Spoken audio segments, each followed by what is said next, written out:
Hello student, welcome to Ashish classes PCM PCB. बच्चों, आज के लेक्चर में हम पढ़ेंगे क्लास 12th केमिस्ट्री और उसमें हम ऑर्गेनिक केमिस्ट्री के प्रीवियस ईयर बोर्ड एग्जाम में पूछे गए क्वेश्चन पढ़ेंगे। ठीक है, हम पिछले कई लेक्चर में हमने प्रीवियस ईयर क्वेश्चन को डिस्कस कर लिया। अगर आपने वो लेक्चर नहीं देखे तो ज़रूर देखिएगा।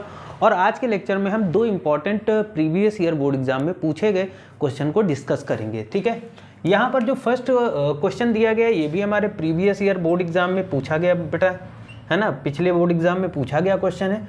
क्वेश्चन क्या है कि राइट द IUPAC कॉम्प्लेक्स, यहाँ पर एक कॉम्प्लेक्स दिया गया है और उसका IUPAC नेम बताना है and draw the structure of geometrical isomer for the complex. और इस क्वेश्चन का यानी इस कॉम्प्लेक्स का हमें ज्योमेट्रिकल स्ट्रक्चर भी बताना है। ठीक है, अगर हम बात करते हैं यहाँ पर इस कॉम्प्लेक्स का जो IUPAC नेम क्या होगा, तो IUPAC नेम होगा tetra amine dichloro tetra amine di, ठीक है, टेट्रा एमीन डाइक्लोरो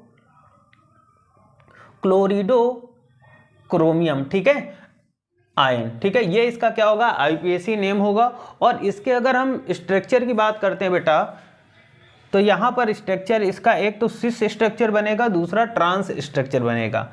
ठीक है, यहाँ पर एक तो सिस स्ट्रक्चर इस बारे में जिसमें क्रोमियम बीच में होगा, यहाँ पर Cl जुड़ा होगा, यहाँ पर Cl, यहाँ पर NH3 और एक NH3 यहाँ और एक NH3 यहाँ पर इस सेंट्रल मेटल एटम से जुड़े होंगे। ठीक है, तो ये सिस स्ट्रक्चर है। वहीं पर अगर हम ट्रांस स्ट्रक्चर की बात करते हैं तो कुछ इस तरीके से इसका ये ट्रांस स्ट्रक्चर बनेगा। ठीक है, क्या बनेगा, ट्रांस स्ट्रक्चर बनेगा। ठीक है, यहाँ तक समझ में आया, यहाँ तक समझ में आया होगा। ठीक है, ये दो हमारे स्ट्रक्चर थे।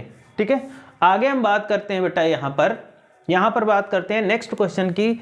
Give the structure of A, B and C।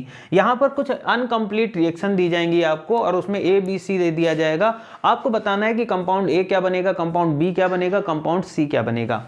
Okay, तो चलिए देखते हैं यहाँ पर कंपाउंड A, B, C की अगर हम बात करते हैं। जैसे यहाँ पर एथिल आयोडाइड की अगर हम हाइड्रोजन साइनाइड के साथ सोडियम साइनाइड के साथ Cn के साथ रिएक्शन कराएंगे तो कंपाउंड A बनेगा। और A की जब हम किसी बेस की प्रेजेंस में जब हम इसका हाइड्रोलाइसिस कराते हैं तो यहाँ पर B बनता है। और B की रिएक्शन NaOH और Br2 के साथ करेंगे तो कंपाउंड C बनेगा। ठीक है, हमें इस रिएक्शन को कंप्लीट करके बतानी है। तो कैसे कंप्लीट करेंगे, आंसर की बात करते हैं। CH3CH2I अगर NaCN के साथ रिएक्शन करेगा तो बनेगा CH3CH2Cn यानी प्रोपेन नाइट्रिल। ठीक है, प्रोपेन नाइट्रिल, ये कंपाउंड A बना। कंपाउंड A क्या बनेगा, प्रोपेन नाइट्रिल बनेगा बेटा। ठीक है, उसके बाद में जब हम इस प्रोपेन नाइट्रिल का हाइड्रोलाइसिस कराएंगे बेस की प्रेजेंस में तो यहाँ पर एक कंपाउंड बनेगा, ये आपको दिख रहा होगा, जिसे हम लोग बोलते हैं प्रोपेनामाइड। ठीक है, क्या बनेगा, प्रोपेनामाइड बन जाएगा। और प्रोपेनामाइड की रिएक्शन हम NaOH यानी सोडियम हाइड्रोक्साइड और ब्रोमीन के साथ बेटा जब कराते हैं तो यहाँ पर एथीनामाइन बन जाएगा। क्या बनेगा, एथीनामाइन बनेगा, जो कि हमारा C नंबर का कंपाउंड होगा। ठीक है, कौन सा नंबर का, C नंबर का कंपाउंड होगा।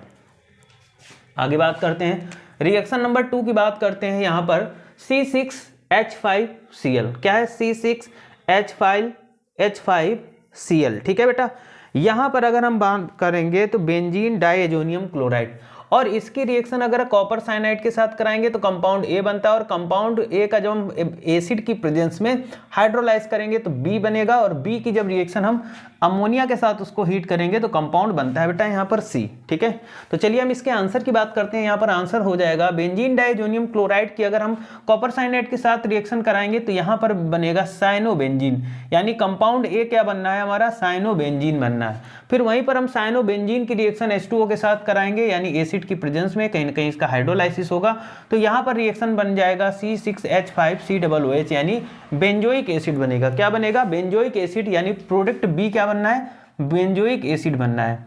फिर बेंजोइक एसिड की रिएक्शन हम किसके साथ कराते हैं, अमोनिया NH3 के साथ कराते हैं तो यहाँ पर रिएक्शन बनता है बेंजामाइड। यहाँ पर जो प्रोडक्ट बनेगा यानी प्रोडक्ट C बना बेंजामाइड। इस तरीके से ये रिएक्शन हमारी कंप्लीट हो गई, प्रीवियस ईयर पूछी गई और ये NCERT की रिएक्शंस हैं। ठीक है, ये पूरी की पूरी NCERT बुक से रिएक्शन है जो कि कई बार बोर्ड एग्जाम में पूछी गई बेटा। आगे आने वाले बोर्ड एग्जाम के लिए बहुत इंपॉर्टेंट है, तो ध्यान करके इनको नोट जरूर कर लीजिएगा।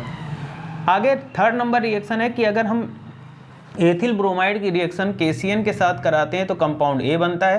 कंपाउंड AlIAlH4 के साथ रिएक्शन करता है तो B बनता है। BHNO2 के साथ 0 डिग्री सेल्सियस टेम्परेचर पर रिएक्शन करके यहाँ बनाता है C। चलिए हम कंप्लीट करते हैं रिएक्शन को। हम रिएक्शन को कंप्लीट करने की बात करते हैं, यहाँ पर रिएक्शन कैसे कंप्लीट होगी, ठीक है। देखते हैं यहाँ पर बनेगा क्या।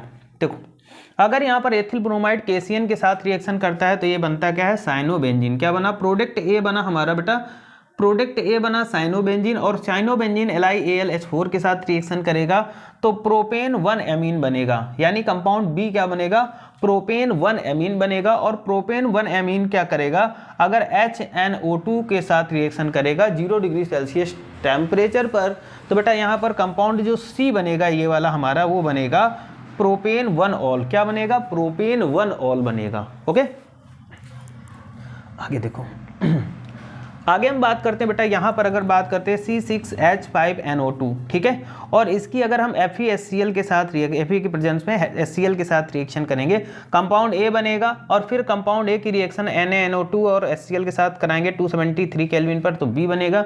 B की रिएक्शन अगर हम H2O के साथ कराएंगे, यानी इसका हाइड्रोलाइसिस कराएंगे H पॉजिटिव के साथ एसिड के किसी प्रेजेंस में इसको हीट करेंगे तो यहाँ पर कंपाउंड C बनेगा। लेट्स सी रिएक्शन को कंप्लीट करते हैं। तो देखो, अगर हम बात करते हैं C6H5NO2 की बात करते हैं, इसकी FeHCl के प्रेजेंस में रिएक्शन कराएंगे तो बेटा यहाँ पर बनेगा एनिलीन। ये क्या बन गया, एनिलीन, यानी कंपाउंड A क्या बन गया हमारा, एनिलीन बन गया। ओके, अब यही एनिलीन ले लेते हैं और इसकी रिएक्शन हम 273 केल्विन टेम्परेचर पर NaNO2 और HCl के साथ कराते हैं तो यहाँ पर C6H5NCl बनता है, यानी बेंजीन डाइअजोनियम क्लोराइड बन जाएगा। और बेंजीन डाइअजोनियम क्लोराइड H2O, यानी इसका हाइड्रोलाइसिस कराएंगे किसी एसिड के प्रेजेंस में, इसको हीट करेंगे तो यहाँ पर बन जाएगा क्या, फिनॉल। इस तरीके से ये हमारी केमिकल रिएक्शंस क्या हो जाएंगी, कंप्लीट हो जाएंगी। जो इंपॉर्टेंट केमिकल रिएक्शन है बेटा, आपको रिएक्शन समझ में आई होगी, ठीक है। बोर्ड एग्जाम की बहुत ही अच्छे से प्रिपरेशन करते रहिएगा, क्योंकि ज़्यादा टाइम आपके पास बचा नहीं है, बहुत ही कम टाइम बचा है, सिलेबस बहुत है भी, है ना। तो प्रीवियस ईयर क्वेश्चन जितना हो सके आप सॉल्व करिएगा, जितना आप अच्छे से पढ़ाई करेंगे आपके नंबर अच्छे आएंगे, ठीक है। और कोई भी किसी भी प्रकार का अगर कोई आपको डाउट होता है तो आप कमेंट करके ज़रूर पूछिएगा, ठीक है। आज के लेक्चर में इतना ही रखते हैं, बाकी नेक्स्ट लेक्चर में इसके आगे के क्वेश्चन को हम सॉल्व करेंगे। Thank you for this class.